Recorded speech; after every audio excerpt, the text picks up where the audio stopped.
Hello, I'm Xavier Murillo, Creative Director. Hey, oh, yeah, yeah, yeah. I was born and raised in Queens, New York, born in Jamaica Hospital. My mother and father are from Guayaquil, Ecuador. My parents had divorced when I was like 8 years old, so I was raised by a single mother with 5 brothers and sisters.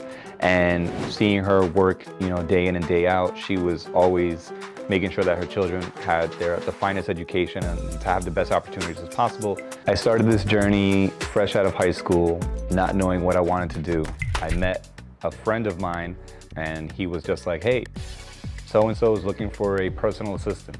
And I was like, oh, what does a personal assistant do? And he was like, I don't know, but check it out, it's in Manhattan. And I was like, you know what? I'll do it. And I just went the next day to Hell's Kitchen, where the office was for this agency called Artec. I was a personal assistant for a year and a half, and I knew that I wanted to make more money, but I couldn't just ask for a raise. And so I needed to figure out how I can add more value to this company and also present my value to the creative director. I tell a lot of people the way I got into design was not strategic. I just needed a job, and the same mentality that my mother and father, my grandmother had, which is like, just let's get to work. If you don't know how to do it, you'll figure it out. That's the same mentality that they instilled in me.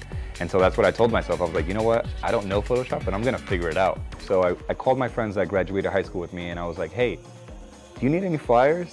And they were all becoming party promoters in Manhattan and the Bronx and Queens. And they were like, yeah, do you have a portfolio? And I was like, no, I don't. But how about I do your first flyer for free? And if you like it, we could start some business.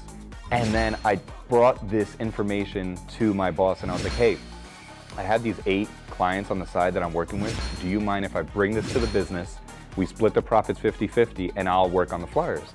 And the creative director was like, yeah, not a problem. And so that's how I gave myself the raise. I knew that I wanted to make more money. I had just moved in with my girlfriend, who was not my wife. And I knew that I wanted to get to that next level. I just didn't know what that next level was. And I was there for 12 years and it was beautiful. I owe my success to those 12 years, the tutelage that I was given, the experiences and the connections that I've made. But it was a certain feeling inside that I think everyone gets to at a certain point in their lives when they're like, I need to make this change. And that's when I made the leap to professional sports. In 2020, we got to do the All-Star game and we got to, do photo shoots with the biggest star in the world right now, Bad Bunny. And that for me was like checking a box in my career, like standing side by side next to this mega star. And it was like, okay, check, check, check. And I was just like, wow, this is really cool. And I never thought that design would take me this far, to quote like a Biggie Smalls line, but it was just like, it's really interesting how design and creative could put you in these rooms with these megastars. The biggest thing I feel like you have to have is belief in yourself. Do not let doubt creep into your mind, because as soon as you have doubt, then you'll start planning for plan B. But for me, it's always been plan A, because if there's a plan B, then you start focusing on that, because you'll start giving less effort into plan A. So it's always been plan A for me.